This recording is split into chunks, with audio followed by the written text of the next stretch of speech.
अगर आप चाहते हो कि मैं नोट पैड में सारा काम ना करूं, हल्का फुल्का मुझे एक्स्ट्रा फंक्शनैलिटी मिल जाए, तो आप यूज कर सकते हो इसका एक अपग्रेडेड वर्जन जिसका नाम है note pad plus plus.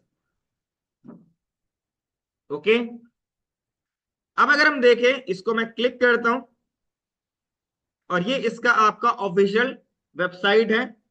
Download कीजिए, इंस्टॉलर मिलेगा, क्लिक कीजिए, एक सेटअप आपका ये डाउनलोड करेगा बेस्ड ऑन योर मैक हो, आपका लिनक्स हो या आपके पास विंडोज हो।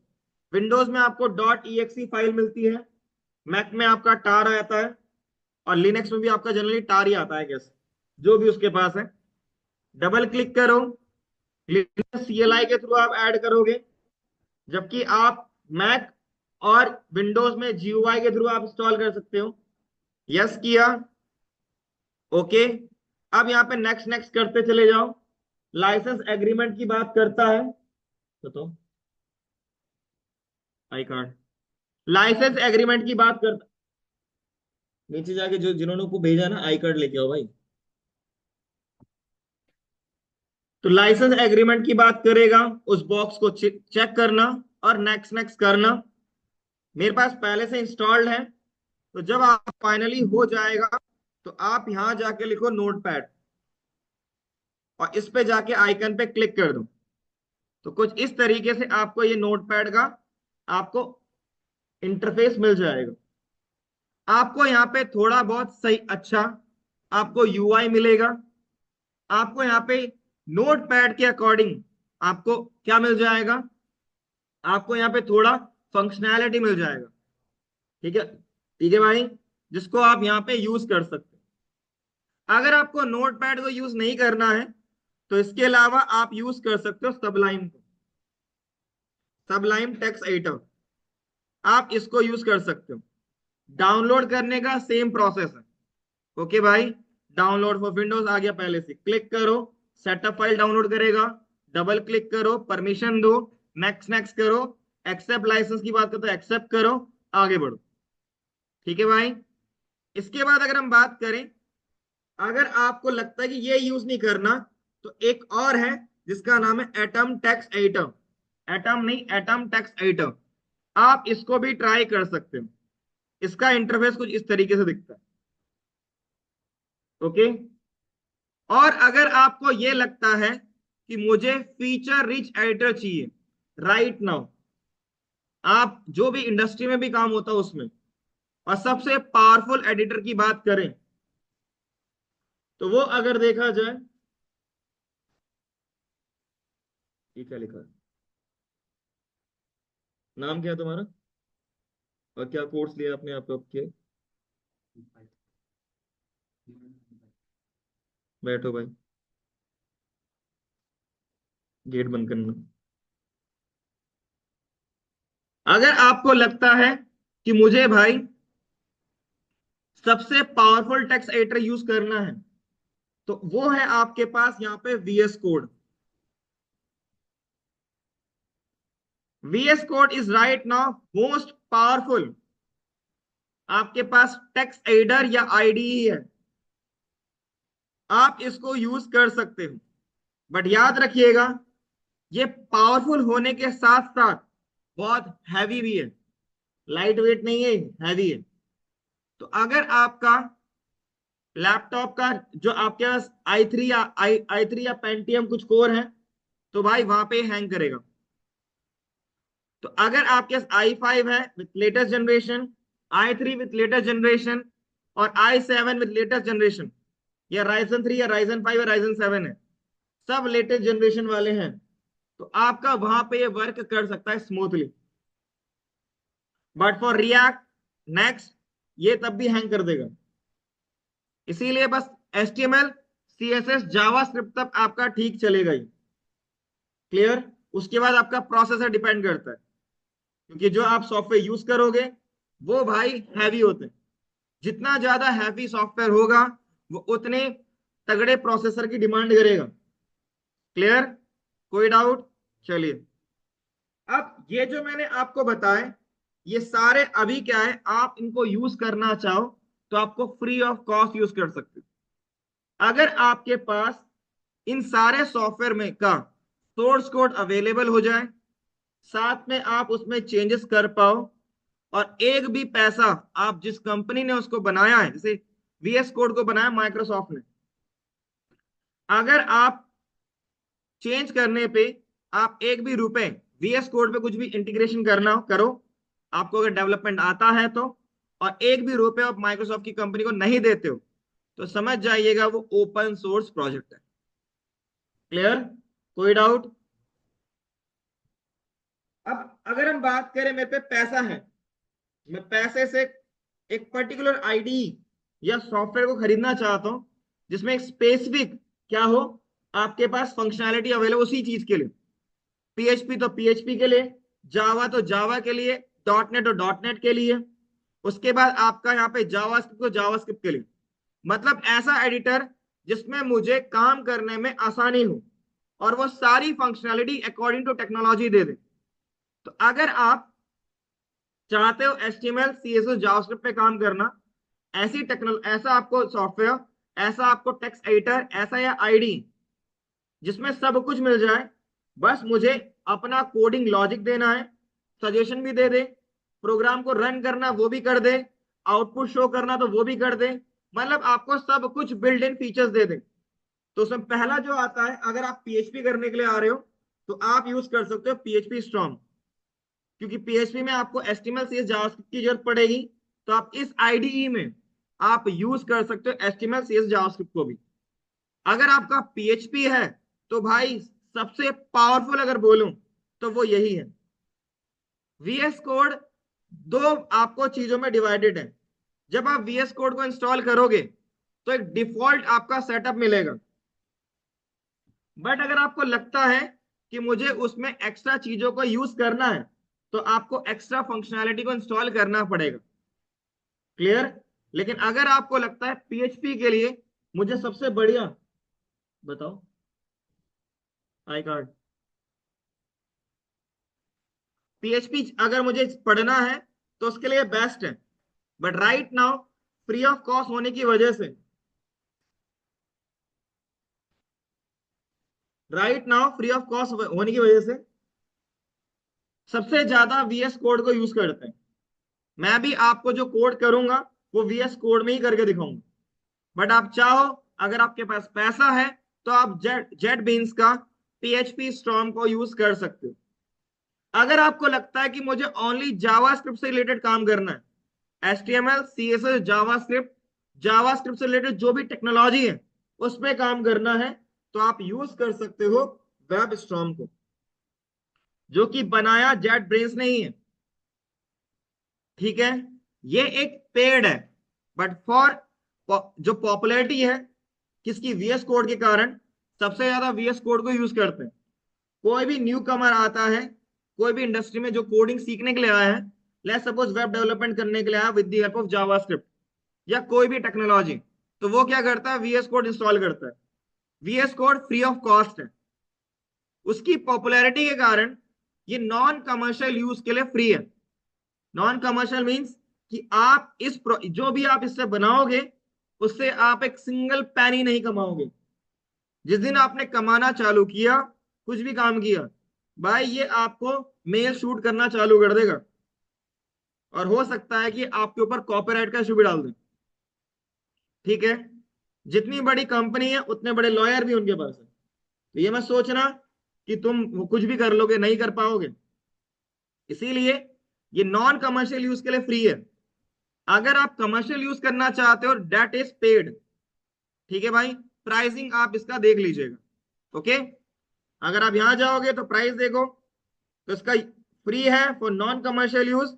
उसके बाद आपका $6, $6.9 पर मंथ है इंडिविजुअल का। ऑर्गेनाइजेशन चाहिए तो $15। ओके भाई? लेकिन लाइसेंस की कुछ और देता है। अब अगर आपको लगता है कि मुझे इन दोनों को यूज नहीं करना, तो एडोबी का भी एक सॉफ्टवेयर आपके पास जिसका नाम है ड्रीम वीवर, आप उसको भी यूज कर सकते हो। एडोबी ड्रीम वीवर, आप इसको ट्राई कर सकते हो। क्यों नहीं खुल रहा भाई? ये खुल गया। ओके, आप यहां पर भी कोड इसके जैसे ये कोड लिखा, ऊपर आउटपुट आ गया। इसका फायदा ये है, तो आप इसको ट्राई कर सकते हो। क्लियर? तो आपके पास जितने मैंने टेक्स्ट एडिटर बताए ये सारे मेरे नोन में थे, तो मैंने आपको बता दिए।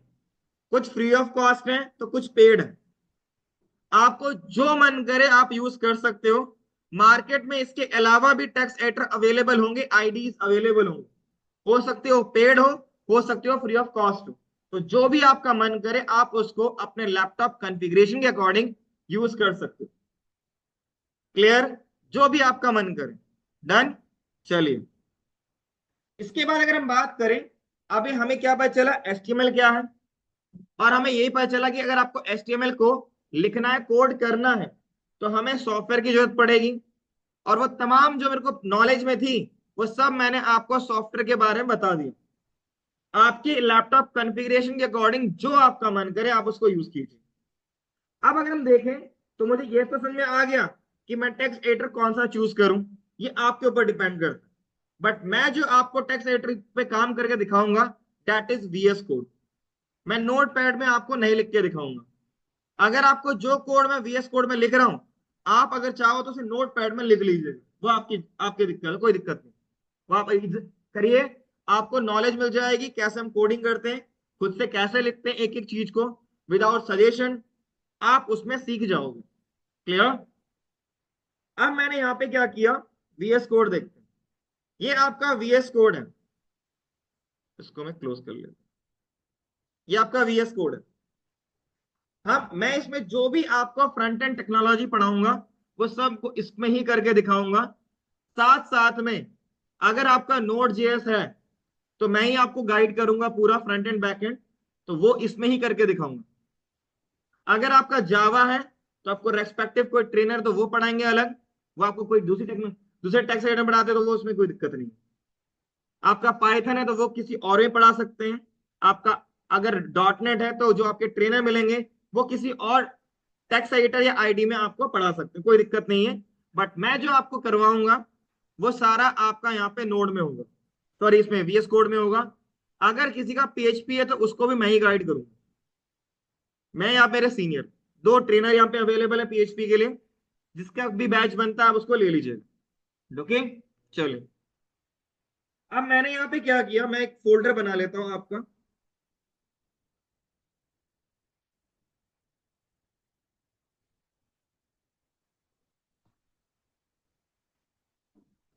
वीकडेज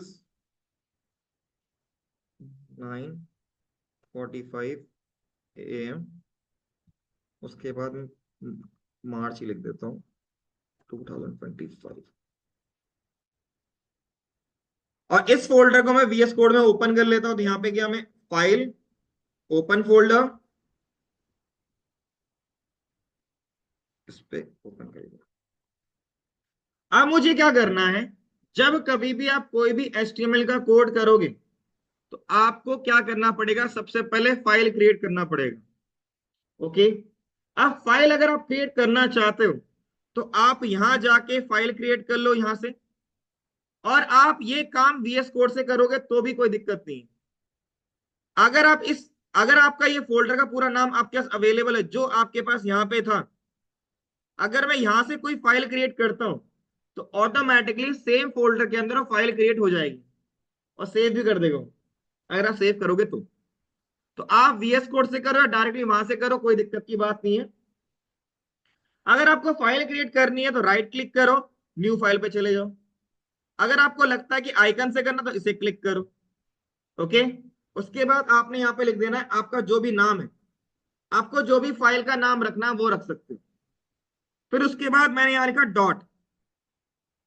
उसके बाद अगर आपको एचटीएमएल का कोई कोड करना है, ठीक है, तो आप यहाँ पे यूज कर सकते हो दो एक्सटेंशन। एक S T M M L, एक एस टी एम है, एक S T M L available है। मैं आपको पूरा entire S T M L में ही करके दिखाऊंगा। Okay, clear? अब एक क्वेश्चन राइज होता है, एक्सटेंशन क्या होता है, व्हाट इज एक्सटेंशन। चलो लास्ट से स्टार्ट करते हैं। लास्ट से कोने बैठा बंदा खड़ा हो जाओ भाई। What is extension?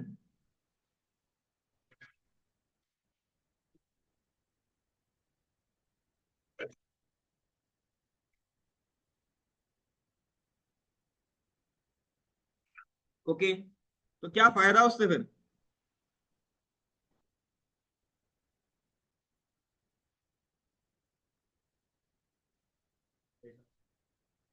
Data store हो रहा है। ओके, बैठ जाओ भाई, उसके बगल वाला भाई, बता भाई एक्सटेंशन क्या होता है? तेरा तो इंटरेस्ट था भाई, पाइथन पढ़ के आ गया, पढ़ ली पाइथन पूरी? तुझा इंटरेस्ट था, पाइथन पढ़ी होगी, कोई पी वाई तो लिखा होगा, तो लिखता क्यों है पी वाई भाई?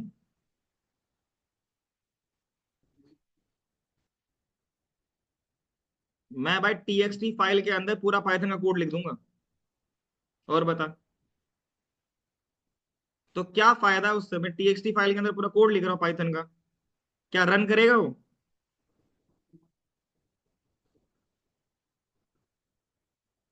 तो भाई मैंने यहाँ पे दो एक्सटेंशन बताया आपको, एच टी एम एल और एच टी एम, तो भाई फिर एक ही रखता मैं। और बताओ भाई। हाँ भाई, बगल कोट वाला, हाफ कोट, बैठ जा भाई।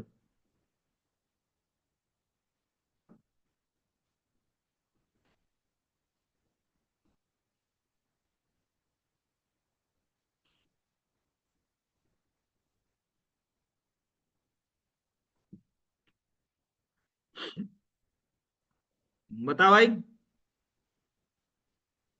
एक्सटेंशन क्या होता है? डिग्री में क्या किया भाई? बी से कंप्लीटेड है, कर रहे हो? आप तो टेक्निकल बैकग्राउंड से भाई।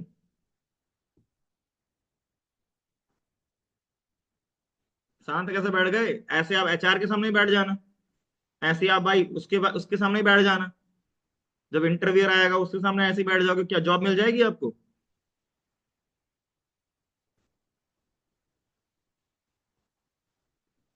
क्वेश्चन भाई, मैंने भी क्या बोला?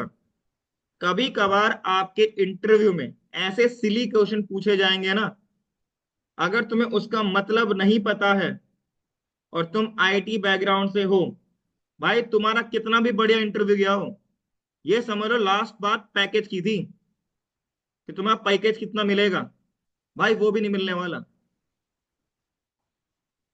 ये सिंपल सी बात है।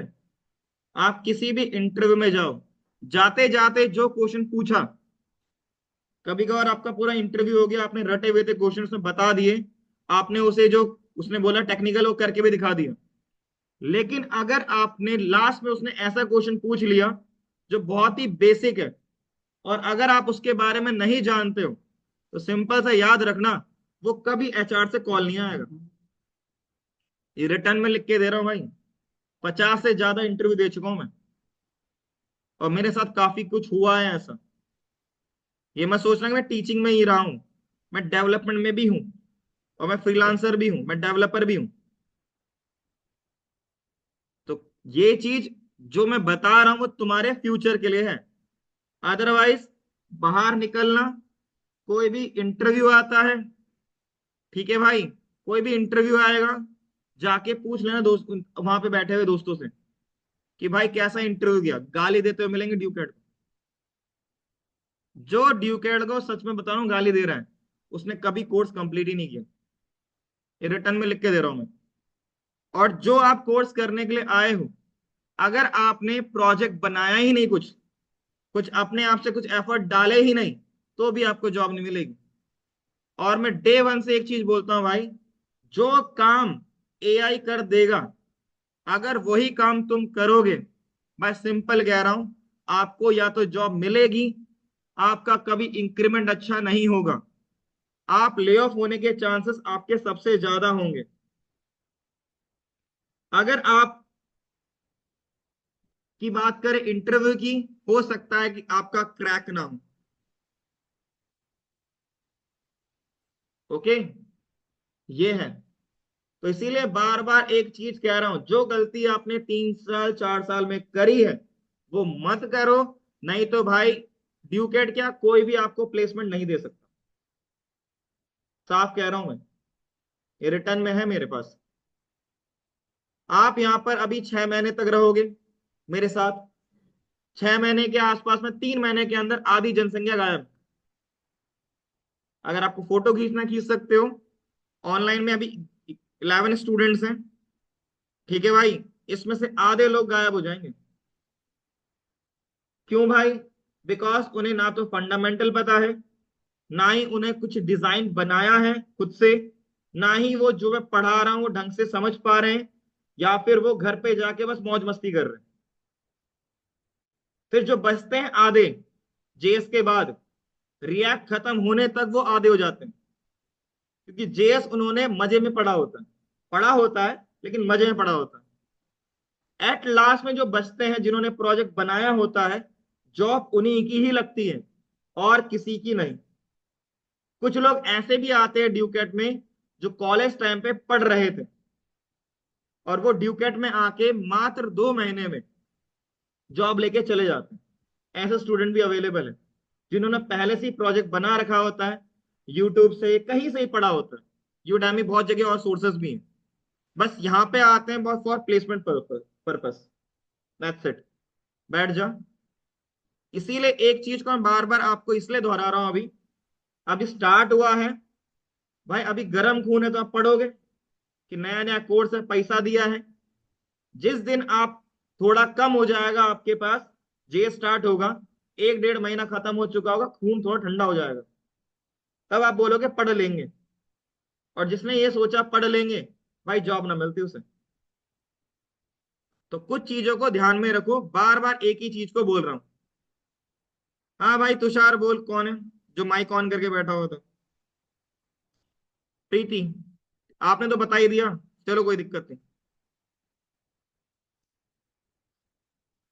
एक्सटेंशन बेसिकली दो काम करता है। अगर आप यहाँ पे कोई भी एक्सटेंशन लिखते हो, जनरली उसके दो काम है। पहला काम है type of file. Type of file मतलब, अगर आप कोई भी फाइल बना रहे हो, अगर आप कोई भी फाइल बना रहे हो, तो उस फाइल के अंदर किस टाइप का कोड होगा, वो आपका एक्सटेंशन समझाने में मदद करेगा। अगर आपके पास डॉक फाइल है तो आप ये समझ जाते हो कि वो वर्ड फाइल है। अगर पीडीएफ है लिखा हुआ तो पीडीएफ फाइल है। अगर आप यहाँ एचटीएमएल पढ़ोगे तो एचटीएमएल फाइल है। ऐसी और भी चीजें। दूसरा काम ये क्या करता है, जहां आप कहीं पर भी इसको रन करोगे, वाया ऑपरेटिंग सिस्टम करो या वाया किसी टेक्नोलॉजी के थ्रू करो, तो वो उसको समझाता है कि इसके अंदर जो कोड लिखा गया है वो किस टाइप का लिखा गया है, और इसको किस सॉफ्टवेयर के अंदर रन करना है। इसके अंदर लिखा हुआ कोड जो होगा, उसको भाई कन्वर्ट करेगा वो बाइनरी में, मशीन कोड में। सबसे पहले आप जो लिखोगे यहाँ पे, डेट इज हाई लेवल, जो हम जानते हैं, that is high level language. जो मशीन जानता है वो लो लेवल लैंग्वेज है। तो कहने का सिंपल सा मतलब, ये कन्वर्ट करेगा हाई लेवल को लो लेवल में, और तभी मशीन को पता चल पाता है, कंप्यूटर को पता चल पाता है।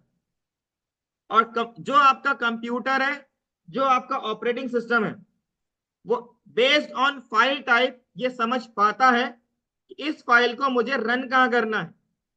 एक सिंपल सा एग्जांपल, आप पीडीएफ फाइल डाउनलोड करो फोन में, जैसी पीडीएफ फाइल पे क्लिक करोगे तो पूछेगा, आपके पास अगर 3 ऐप हैं जो पीडीएफ फाइल को ओपन कर सकते हैं, वो तीनों पॉपअप में आ जाते हैं, पहली चीज। दूसरी चीज, क्यों भाई वही क्यों आए? क्योंकि वो ऑपरेटिंग सिस्टम समझ पाता है कि भाई इस फाइल को ओपन क्या करना, और आप जो भी इसमें क्लिक करते हो कि इस सॉफ्टवेयर में से ओपन करना, तो उसमें ओपन करके देता है। ऐसे ही आपका यहां पर एक्सटेंशन में होता है। क्लियर? एक्सटेंशन के दो काम, पहले आपको ये समझाने में मदद करेगा इसके अंदर किस टाइप का आप कोड लिखोगे। दूसरा, ये आपको ऑपरेटिंग सिस्टम को या सॉफ्टवेयर को समझाने में मदद करेगा इसके अंदर किस टाइप का कोड लिखा गया है, और उसको रन करके यूआई में रिप्रेजेंट कैसे किया जाए। अगर वो सॉफ्टवेयर रन करके यूआई में रिप्रेजेंट कर देगा तो वो इसके बारे में जानता है, अदरवाइज नहीं। एक सिंपल सा एग्जांपल और एक, आपके पास डॉक फाइल है, आप उसे डबल क्लिक करते हो तो वो एमएस वर्ड में ही ओपन होता है, किसी और सॉफ्टवेयर में नहीं। क्यों भाई? जो आपका एमएस वर्ड होता है वो क्या करता है, जो आपने डॉक फाइल बनाई होगी उसके अंदर जो भी लिखा होगा उसको रीड करके उसे यूआई में रिप्रेजेंट करके आपको देता है। क्लियर? अगर हम यहां देखें, मैंने यहां पे क्या किया, कोई भी इमेज ले लेते हैं, जैसे ये इमेज है, मैं इसे डबल क्लिक करता हूं, मुझे यहां पर एक सॉफ्टवेयर में इसने ओपन करके दे दिया। यहीं पे क्यों नहीं ओपन किया इतने लार्ज में? क्यों भाई? और अगर आप इसका कोड देखोगे, इसका कोड कुछ इस तरीके से है, देख लो इसको, कोड को पढ़ लो।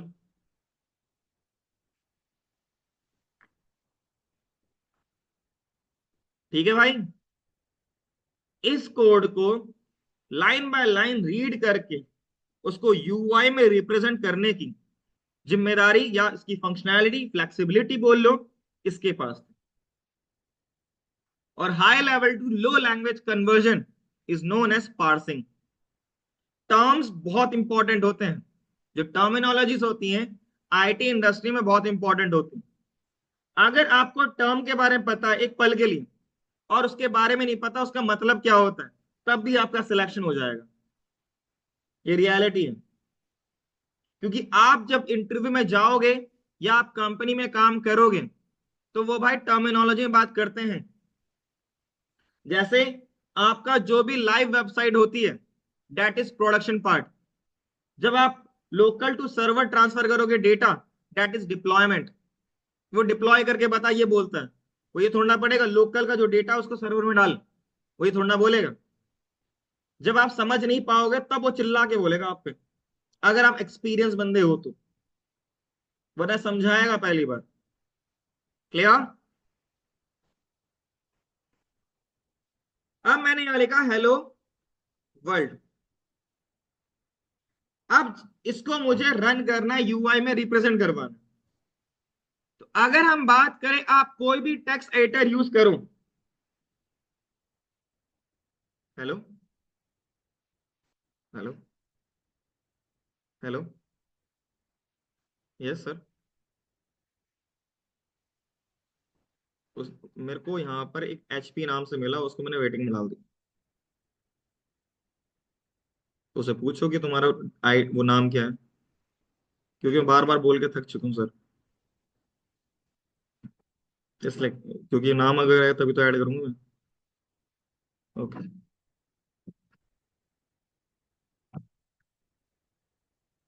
अगर मुझे इसको रन करना है, इसको यूआई में रिप्रेजेंट करना है, तो कैसे करेंगे?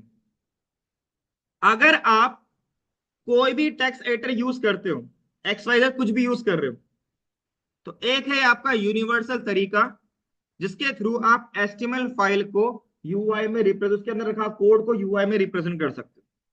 पहला तरीका क्या है? जिस फोल्डर में आपने फाइल को सेव किया है, आप उस फोल्डर में जाएं, और वहां अगर आप देखो तो यहां पे अगर आप देखो बेसिक नाम से आपको मिल रहा, हो सकता है छोटा फॉन्ट में दिखे, उसके लिए आई एम सॉरी। उसके बगल में आपको यहाँ पे क्रोम का आइकन मिल रहा है, और यहाँ पे क्रोम एचटीएमएल ऐसा कुछ लिखा आ रहा है डॉक्यूमेंट। क्यों भाई? पहली बात, अगर हम बात करें, जब कभी भी आप डॉट एचटीएमएल फाइल बनाते हो तो बाय डिफॉल्ट, जो बाय डिफॉल्ट है, वो जो जानता है आपका ऑपरेटिंग सिस्टम, वो ये समझेगा कि डॉट एचटीएमएल फाइल को ओपन करना है ब्राउजर में, इसीलिए उसने क्रोम का आइकन दिखाया। अगर हम बात करें, मेरे पास यहाँ पे क्रोम का आइकन इसलिए आया है बिकॉज ऑफ कि मैंने यहाँ पे डिफॉल्ट क्रोम को सेट कर रखा है ब्राउजर के तौर पे। अगर आपने डिफॉल्ट सेट कर रखा है एज को, तो एज का आइकन आ जाएगा। अगर आप मैक यूज कर रहे हो तो यहाँ पे सफारी आ सकता है। अगर आप यूज कर रहे हो लिनक्स तो यहाँ पे फायरफॉक्स या मॉजिला आ सकता है। क्लियर? कोई डाउट? एक सेकंड रुकिएगा। हेलो, यस सर, बढ़िया सर।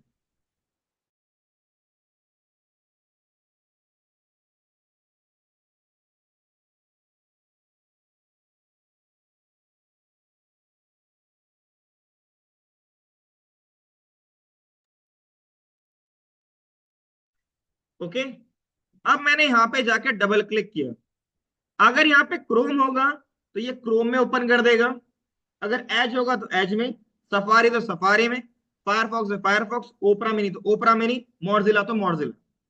डबल क्लिक किया, ओपन हो गया आपके पास यहाँ पे क्रोम में। अब ऐसा क्या कारण है कि यहां पर आपका ब्राउजर में ही ओपन हुआ? याद रखिएगा, हमारे पास जब कभी भी आप कोई भी HTML की फाइल को रन करना चाहते हो, तो HTML के फाइल के अंदर जो कोड आप लिखोगे HTML का, उसको रीड करके उसे UI में रिप्रेजेंट करने की जो फ्लेक्सिबिलिटी बोल लो या कंपैटिबिलिटी बोल लो, जो है आपके पास अभी फिलहाल, वो है ब्राउजर के पास।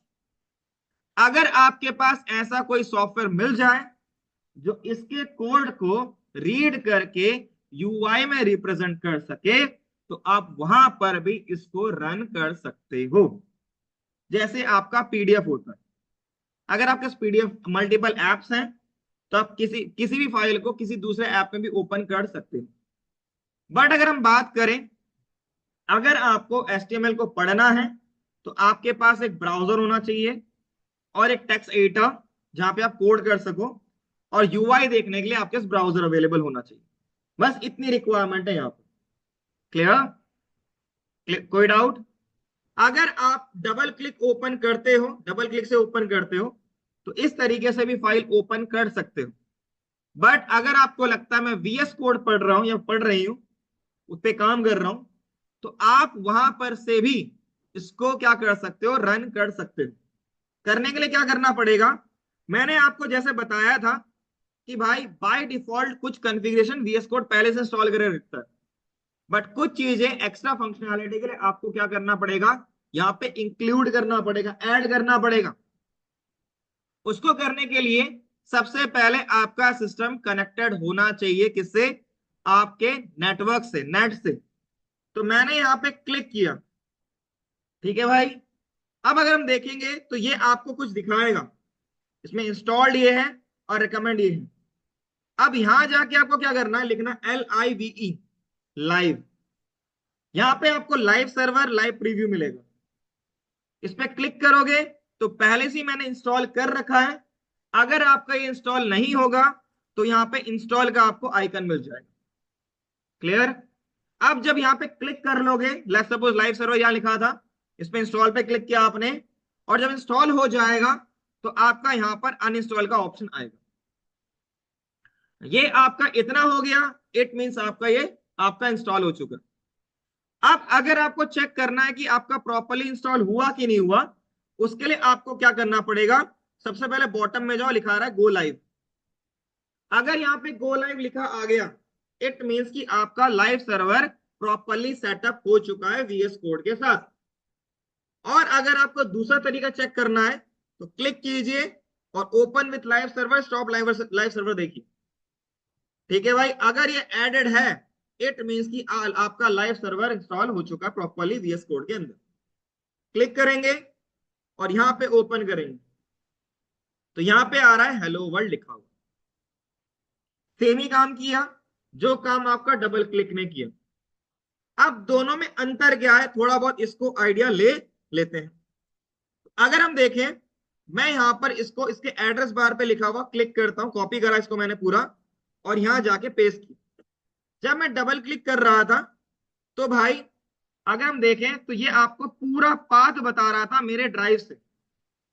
ओके भाई, अगर आप डबल क्लिक करते हो तो आपका वो क्या करता है, पूरा URL जो पाथ होता है जहां पे आपकी फाइल अवेलेबल है, कौन से ड्राइव में, कौन से फोल्डर में, सब कुछ दिखा देगा।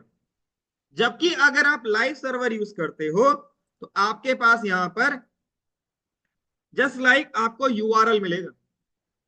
इन दोनों में ये डिफरेंस है पहला। दूसरा डिफरेंस क्या है कि अगर आप लाइव सर्वर यूज कर रहे, सॉरी, लाइव सर्वर यूज करते हो तो आप यहां पे कोड लिखो, ये ऑटोमेटिकली रीलोड कर देता है। बट अगर आप डबल क्लिक करोगे तो आपको जितनी बार चेंज करोगे उतनी बार रीलोड करना पड़ेगा। अब क्वेश्चन राइज होता है, यहां तो रीलोड हुआ नहीं ऑटोमेटिकली, उसका रीजन क्या है, आपको यहां पे दोबारा ओपन करता हूं लाइव सर्वर तब समझाता हूं। आप यहां गए, क्या रहा है, live reload is not possible without head और बॉडी टैग। एचटीएमएल के अंदर कुछ चीजें होती हैं जो एचटीएमएल का कोड होता है, अगर आप उसको यूज नहीं करोगे तो ये लाइव रिलोडिंग वाला पार्ट, जो ऑटो रिलोड वाला पार्ट है, ये वर्क नहीं करेगा। बट अगर आप एचटीएमएल का कोड लिखते हो, आप यहाँ पे कोई भी चेंज करो, ऑटोमेटिकली वो टैब है उसको रिफ्रेश कर देगा, रिलोड कर देगा। आपको वहां पे जाके मैनुअली करने की कोई जरूरत नहीं है। क्लियर? ये वर्क करता है आपका किस पे, लाइव इंटरेक्शन पे। आप यूज करते हो चैट, व्हाट्सएप यूज करते हो, रियल टाइम कम्युनिकेशन करता है ना वो, वैसे ही समझ लो ये। और रियल टाइम कम्युनिकेशन socket.io की मदद से होता है, सॉकेट प्रोग्रामिंग कहते हैं। हर एक टेक्नोलॉजी में सॉकेट प्रोग्रामिंग अवेलेबल है। ओके, रियल टाइम चेंजेस जो भी आपके होते हैं, रियल टाइम कम्युनिकेशन, आप वीडियो कॉल करते हो, ऑडियो कॉल करते हो, वो सारा आप रियल टाइम जो होता है वो उसकी बात है। उसके लिए सॉकेट प्रोग्रामिंग की नॉलेज होनी चाहिए। क्लियर? तो आप इससे करोगे तो ये आपका रीलोड ऑटोमेटिकली कर लेगा। जब मैं एचटीएमएल का कोड लिखूंगा तब आपको समझ में आ जाएगा। अगर आप ऐसे करते हो तो बार बार आपको क्या करना पड़ेगा, जैसे ही चेंज करोगे तो रिलोड करना पड़ेगा, वह मैंडेटरी है। एक और चीज बता दूं, अगर आपका पुराना लैपटॉप है तो हो सकता है लाइव सर्वर वर्क ना करे। मैं साफ कह रहा हूं, अगर लेटेस्ट आपका जनरेशन का आपका लैपटॉप है तो आपका इजीली वो चल जाएगा, दिक्कत नहीं आती। बट पुराना अगर आपका लैपटॉप है तो हो सकता है आपको दिक्कत हो। क्लियर? कोई डाउट? तो आज के लिए फिलहाल इतना ही। कुछ पूछना है तो पूछ सकते हैं। किसी को कुछ पूछना है भाई? बोल भाई। दोनों सेम एक्सटेंशंस हैं, बस नाम अलग अलग दे रखे हैं। एसटीएम को तूने देखा होगा जब डब्ल्यूसी स्कूल पढ़ता है, वहां पे एसटीएमएल नहीं आता, एसटीएम लिखा आता है। दोनों सपोर्टेड एक्सटेंशंस हैं जो कि आपका एचटीएमएल के लिए ही है।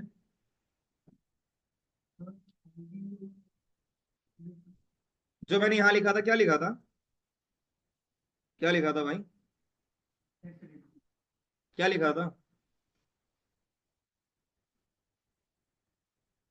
तो क्या मतलब हुआ था इसका भाई, जो मैंने यहां लिखा था?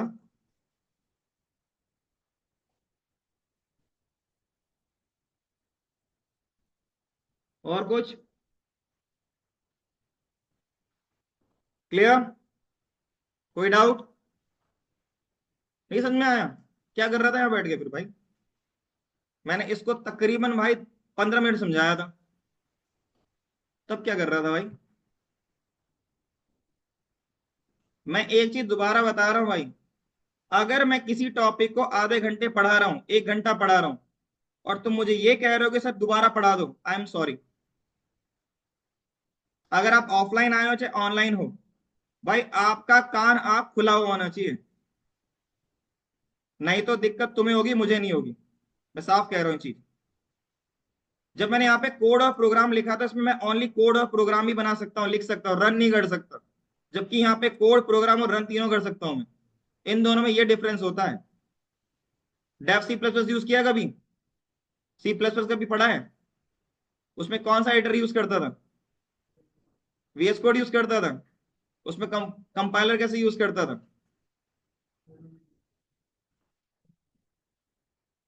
तो उसके लिए पहले सेटअप तो किया होगा। कंपाइलर कौन सा यूज कर रहा था? यही तो दिक्कत है भाई। जो तुम काम कर रहे हो, जितना भी कर रहे हो, वो तुम्हें रटा हुआ होना चाहिए, तभी तुम बेहतर डेवलपर बनोगे। आईटी इंडस्ट्री बहुत वास्ट इंडस्ट्री है, जितना आप कर रहे हो उतना ढंग से अगर याद होगा तो दिक्कत तुम्हें नहीं होगी। क्लियर? कोई डाउट? 9:45 तो 9:45, लास्ट एंट्री 10 बजे तक दूंगा, उसके बाद एंट्री नहीं दूंगा।